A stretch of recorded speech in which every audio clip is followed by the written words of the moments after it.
सर्व आदरणीय विद्यार्थी मित्रांनो नमस्कार.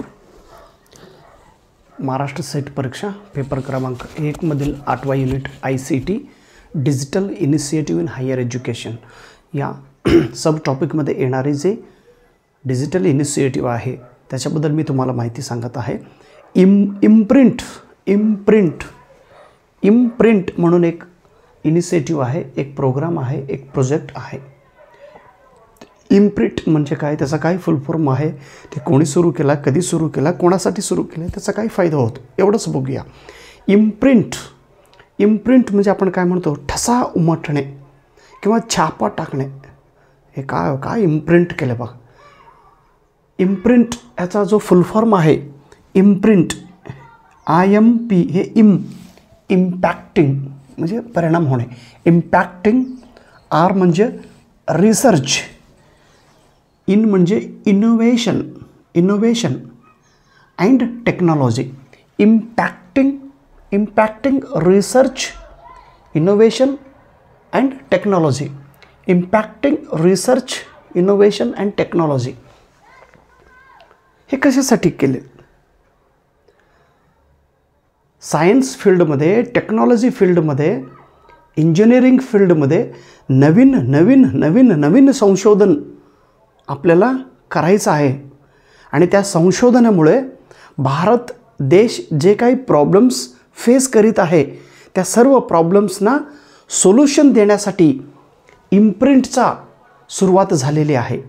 भारत देशाचा प्रधानमंत्री, पंतप्रधान आणि प्रेसिडेंट, राष्ट्रपती आणि पंतप्रधान या दोघांनी 2015 रोजी भारत देशातील लोकांना एक आव्हान केले की तुम्ही नवीन संशोधन करा इंजिनिअरिंग फील्डमध्ये, सायन्स फील्डमध्ये, टेक्नॉलॉजी फील्डमध्ये, आणि त्यामुळं भारत देशाला एक सोल्युशन मिळेल आणि आपण जगात नंबर 1 राष्ट्र बनू. प्रेसिडेंट आणि प्राईम मिनिस्टरांचा एक आव्हानाला स्वीकार करून मिनिस्ट्री ऑफ एज्युकेशन तसेच डिपार्टमेंट ऑफ सायन्स अँड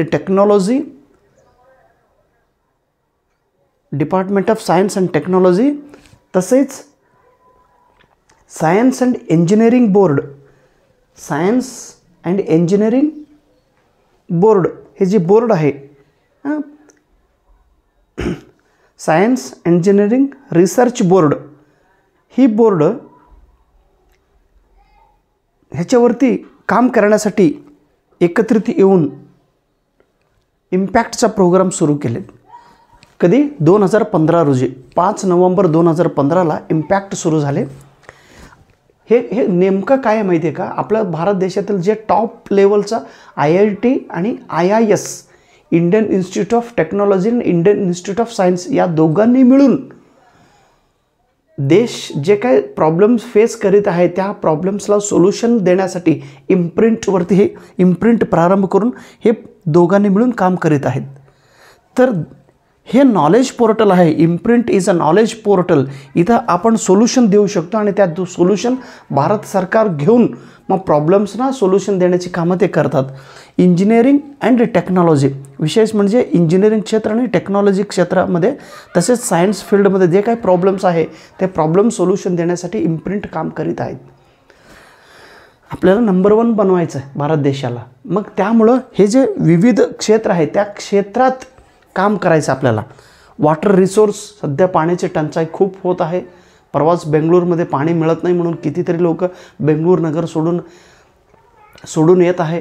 आणि तिथं तर साऊथ आफ्रिकेमधला जो केपटाऊन आहे, केपटाऊन साऊथ आफ्रिकेमधलं, तिथं पाणीच मिळत नाही म्हणून आता पाणी रिसोर्ससाठी हे काम करीत आहेत.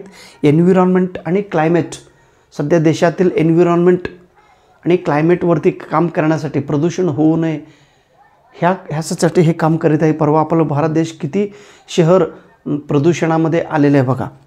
एन्व्हायरमेंट, हेल्थ अँड केअरमध्ये, आरोग्य, एनर्जी अँड सिक्युरिटीमध्ये, सस्टेनेबल हॅबिटॅट, ज्या ठिकाणी नैसर्गिक प्राणी आणि वनस्पती राहतात त्या भागांचा विकास करणे, advanced material, information and communication technology, manufacturing इंडस्ट्रीमध्ये, नॅनो टेक्नॉलॉजीमध्ये, सिक्युरिटी डिफेन्समध्ये, हे सगळ्यात जे काही प्रॉब्लेम्स आहे ते प्रॉब्लेम सोल्युशन देऊन त्या क्षेत्रात आपल्याला सोल्युशन द्यायचं आहे. अशा पद्धतीचं सर पेपरला काय विचारतात, पेपरला इम्प्रिंटचा फुल फॉर्म विचारतात बस. इम्पॅक्टिंग रिसर्च इनोव्हेशन अँड टेक्नॉलॉजी लक्षात ठेवा. ओके, थँक्यू, नमस्कार.